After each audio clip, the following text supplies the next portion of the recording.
At this point, funeral arrangements for Ruth Lyons haven't been finalized. Tonight, many of us are remembering Ruth in our own way, maybe watching her on the 50-50 Club or just growing up with the knowledge of her good works and the children's fund.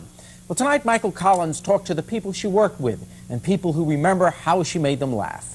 The 50-50 Club, starring Ruth Lyons. It's fun to get together, fun to get together, fun to get together every day at 12 o'clock. She hadn't been in front of a television camera for 21 years, yet the feelings for her are as great as ever. As far as television, everything Ruth Lyons did was a first. I started in '49, and that was the beginning, you see, the beginning of color, all the excitement. They didn't have all of the rules that you can't do this, you can't do that. Marian Spellman last saw Ruth 4 months ago. I guess she was reflecting back on all of her years on television, and she started to cry. And both Ruby and I felt so sorry about that, so I was trying to think of something to stop the crying, because I didn't want her to feel sad, you know.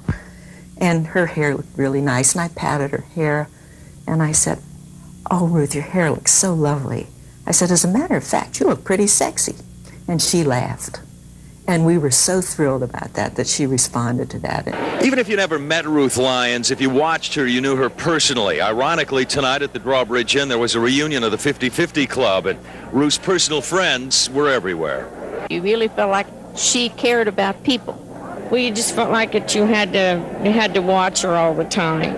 I really am proud of her, and I'm proud to be just from Cincinnati. The place at 9th and Elm in downtown Cincinnati remains today the house that Ruth built. Some of those who knew her best were here tonight, including her hand-picked successor. When one of our children was born, he was born with congenital glaucoma. And it was touch and go as to whether or not he would see. And it was shortly after I had come to work for her on her television program.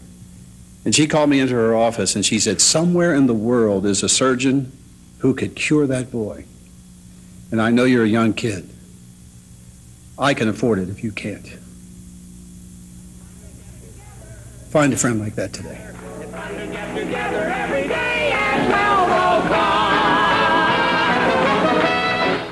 Part of Cincinnati died today. A big part of it.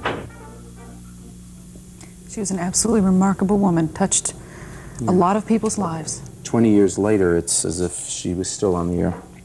Please join us for a fond look back at Ruth Lyons' tremendous career. Ruth Lyons' Portrait of a Legend will air from 7:30 to 8 o'clock Wednesday night right here on Channel 5. Ruth, of course, we will miss you.